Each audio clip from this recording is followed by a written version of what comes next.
E aí, pessoal, que alegria poder mais uma vez me comunicar contigo que acompanha o nosso canal. É sempre um prazer servi-lo no trabalho da evangelização. O Papa Leão XIII dizia: é por meio do homem que o homem deve conhecer o caminho da salvação. E é essa a nossa intenção, glorificar a Deus e edificar a sua alma.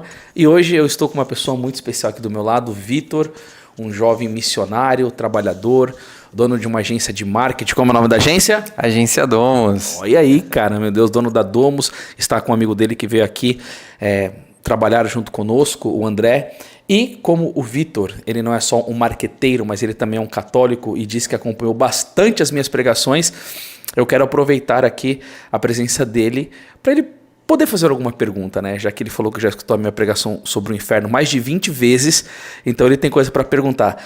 Vitor, se apresenta aí para o pessoal. Maravilha. Paz de Jesus, pessoal. Prazer, eu me chamo Vitor, tá? Tenho 24 anos, sou lá de Campinas. É uma alegria poder estar aqui com o Anderson, né? E também fazer aqui uma pergunta para ele, né? E vamos ver a resposta que ele vai trazer aqui para a gente, né? Então, a minha pergunta seria: quais foram os momentos ali do seu ministério que mais ali você teve uma certa perseguição, uma perseguição maior ali, que você sentiu que aquilo também foi uma permissão de Deus, foi uma prova ali que você passou, mas para que edificasse também a sua vida, né? Algo nesse sentido. Vitor, teve várias situações, porque a minha vida sempre foi muito pautada por isso. Por quê? Porque o estilo de pregação que eu faço, ela é uma pregação de confronto.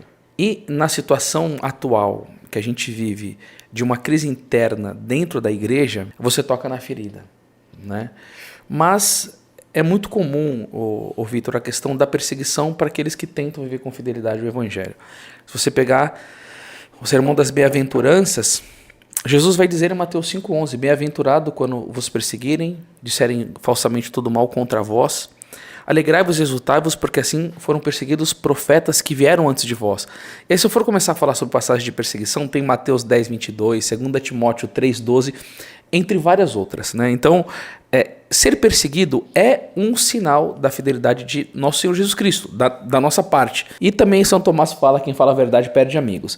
Mas eu quero falar o ponto que foi um sofrimento na minha vida. Eu fui pregar, lembro, num dos maiores grupos de oração do Brasil. E aí a gente estava numa época política em que estava concorrendo a Dilma para ser presidente do Brasil. E eu tinha ido nesse grupo de oração há pouquinho tempo antes, o grupo estava bem lotado. O homem que me levou ficou bastante empolgado. E aí falou: bom, vamos te trazer de novo. E aí quando eu fui pregar a parábola do semeador. Então, quando Jesus sai para semear a palavra, vem Satanás querer roubar a semente. Eu comecei a fazer uma analogia, que Satanás não rouba somente a palavra do nosso coração, mas também quer roubar a palavra da nação. Aí eu falei: você é contra ou a favor do aborto? Aí todo mundo: André, eu sou contra. Você é contra ou a favor do casamento gay? Sou contra. E aí eu comecei a falar um monte de coisa. Aí quando eles responderam tudo, eu falei assim: então não vote no PT. Dei um grito. E sabe qual foi o que aconteceu assim na igreja? Assim, unânime, deu para escutar. A minha pregação era para ser uma pregação de 80 minutos, estava se gravando um DVD. Cara, já levantaram a plaquinha, encerra. E aí eu falei: se tiver algum homem, levanta e vem tomar o microfone da minha mão, porque vocês querem calar a minha voz só porque eu estou falando a verdade? E qual que foi a questão de falar a verdade? O Projeto Nacional dos Direitos Humanos 13 do PT tinha tudo dentro da cartilha dele, toda essa questão de aprovação do aborto, né? Que nem esse miserável desse presidente nosso falou que é contra o aborto, mas é super a favor, né? Eles mentem, enganam os católicos, enganam a igreja, mas são comunistas terríveis, que só querem fazer aquilo que é o oposto da Santa Igreja Católica. E aí, o que aconteceu? Eu fui levado para uma salinha para fazer uma reunião. E foi um momento muito difícil, muito constrangedor para mim. Por quê? Porque quem me vê no vídeo, você, por exemplo, né, a gente está se conhecendo pela primeira vez pessoalmente aqui, mas você achava que eu era uma pessoa muito mais séria. Mas eu sou muito brincalhão. Quem me vê no vídeo não conhece o Anderson dos bastidores. E parece que eu sou uma pessoa que eu gosto de ter confronto. Cara, isso daí não faz parte de mim, André. Eu tenho por causa de Jesus. Eu sofro por causa dele. A gente entra dentro da salinha, está lá o coordenador, o padre, está todo mundo lá. E as pessoas começam a falar assim: você vai ter que desfazer tudo que você disse. E os grupos tudo lá e o padre. Aonde já se viu você citar nome de pessoas? Aí ele foi falando. Aí você fica com essas coisas de ficar falando dos demônios, depois a gente tem que ficar tirando os demônios da vida das pessoas, como se ele estivesse duvidando de fato da existência do demônio, né? O sacerdote. E de onde você tirou da sua cabeça que o PT é comunista? Aí depois de tudo que ele falou, eu falei, padre, eu não vou retirar nada do que eu disse. A primeira coisa que o senhor falou, né? De onde você tira os demônios? Os demônios. Eu comecei a vir com citações bíblicas. 1 Pedro 5,8, 1 São João 3,8. Eu comecei a dar fundamentos bíblicos. Eu falei, ó, se não basta isso, vamos de magistério. E aí eu falei principalmente a palavra do Papa. Papa Paulo VI, aquele que nega a existência do demônio, sai do âmbito eclesiástico. De onde você vem com esse negócio de falar nomes? Eu falei, um doutor da igreja diz, quando fores desmascarar o lobo, dizei o seu nome e o escarnecei publicamente. Eu falei, São Francisco de Sales está dizendo isso. Eu falei, quando Santo Agostinho escrevia uma obra, ele falava contra Pelágio, contra Celso, eles falavam o nome dos hereges. João Batista repreendeu vivamente o adúltero que estava cometendo uma falta na frente de todo mundo. E aí depois que eu fui desmontando tudo aquilo que o padre pediu para mim negar, chegou na última, da onde que você tirou que o PT é comunista? Falei, da sua ideologia partidária, o modus operandi deles, esses caras são comunistas e tal, ainda falei sobre perseguição religiosa. E o engraçado foi que todo mundo na mesa estava quieto. Todo mundo na mesa estava quieto, os conselhos, todos das pastorais da igreja. Por quê? Porque a maioria não estuda e Santo Tomás de Aquino vai nos dizer que contra fatos não há argumentos. Então, também tem 2 Coríntios 13,8, né? Contra a verdade nós não temos poder algum. E ali naquele momento a minha mãe, cara, que dó, cara, ela foi entrar pra falar uma coisa, cara. Não, mas padre e tal. Ele falou, ó, vocês são tão bom de Bíblia que a mulher não fala na assembleia. Fora daqui agora. Aí nós fomos expulsos da paróquia. Tinha uma pregação no dia seguinte pra mim fazer, foi cancelada. Levaram o meu nome por um movimento da igreja nacionalmente muito conhecido e me fecharam as portas pelo Brasil inteiro, então eu não podia mais pregar. E no retiro do final de semana, um cara foi mandado para estar indo lá para vigiar a minha pregação. E o cara foi testemunhar, eu fui mandado para vir vigiar a pregação do Anderson para ver se ele é louco, foi o melhor encontro da minha vida. Olha como Deus honra, né?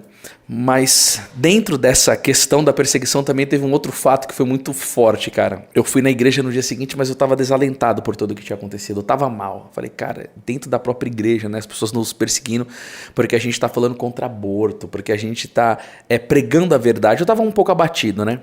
Se Elias ficou dentro da caverna, você imagina eu que não chego no dedo de Elias, né? No dedinho, né? Vitor, eu tava com a cabeça para baixo, assim. E aí veio uma irmãzinha andando em minha direção com muleta. Mano, eu tava tão pra baixo, André, mas tão pra baixo que eu falei, essa irmã vai levantar a muleta e vai dar uma muletada na minha cabeça, velho. Ela veio andando assim, eu falei, mano, a coisa já tá tão ruim pro meu lado que eu vou tomar uma muletada da irmãzinha. Ela veio andando toda tortinha, toda tortinha. Eu falei, ela vai dar uma. Você sabe aquelas muletinhas que ela fica presa assim no braço? Sim. Cara, sabe o que ela fez? Ela levantou a muleta, eu falei, agora vai. Ela me abraçou, cara. Ela falou assim, Anderson, continua sendo um profeta. Nunca deixe de pregar a verdade. Você vai sofrer por Jesus, mas nunca deixe de pregar a verdade. Aí eu falei, irmã, você estava lá ontem? Ela falou, ontem? Eu falei, não. Ela falou, aonde? Eu falei, mas irmã, por que você está falando isso? Aí ela chegou e falou assim, tem uma pregação sua chamada Maria Terror dos Demônios.